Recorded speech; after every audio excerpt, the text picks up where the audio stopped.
Figma tutorials with part 2 of shapes.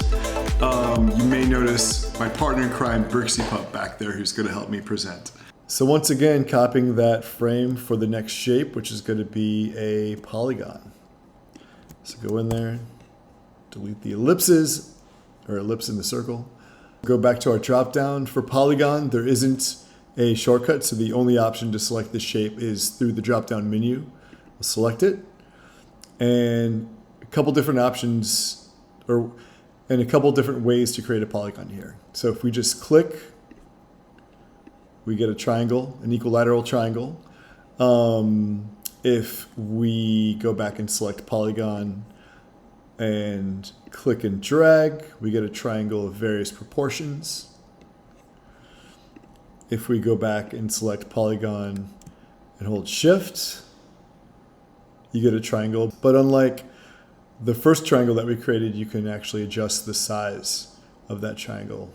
Now, you might be wondering, how do you adjust the number of sides of the polygon? It's not the triangle tool, it's the polygon tool, right? So I'll go through that now. Once you've created your polygon, so by default it's going to be created as a triangle.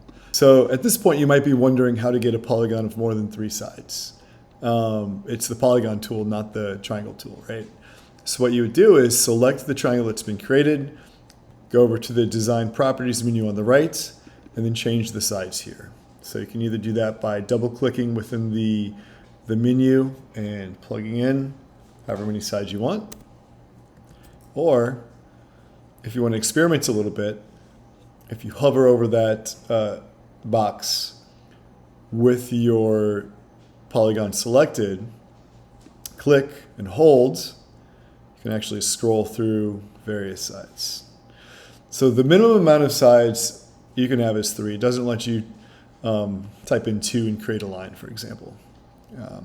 Maximum, let's see. It looks like the maximum is 60, but as you approach 60, obviously you're just pretty much creating what looks like a circle. So let's copy this frame one more time.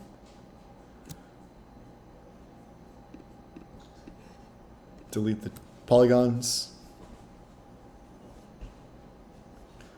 And last is our star tool. So once again, there's not a shortcut. You have to go down through the drop-down menu, select star, and if you just click and release, you get a 5-pointed star. If you select star again, click and hold, 5-pointed star where you can adjust the proportions. So very similar to the polygon tool. And once again, similar to the polygon tool, if you click, hold, while holding shift, you get a proportional star where you can adjust the size. Okay, so similar to the polygon tool, you may not want a 5-sided star. You may want to adjust the number of points.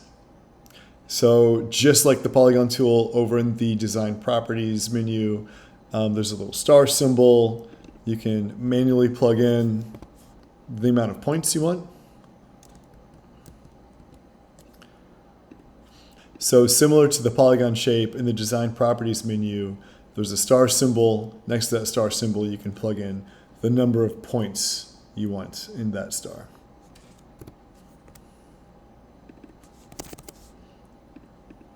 Okay. You can also press and hold while hovering and scroll through the number of points.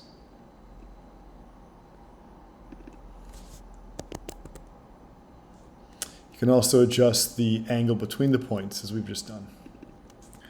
So maybe that's easier to show in a 5-pointed star. So the smaller the angle, the deeper that point is going to be, or the closer that inside point is going to be to the center of the star.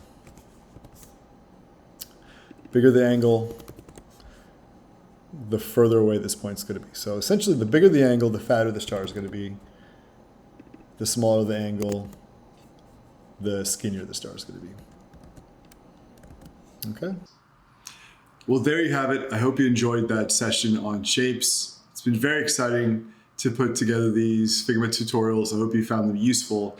And I've actually received many requests for one-on-one tutoring. So if you're interested in working with me and learning more about Figma and learning more about UX, drop a line in the comments, send me a message, shoot me an email. I'd be happy to talk to you.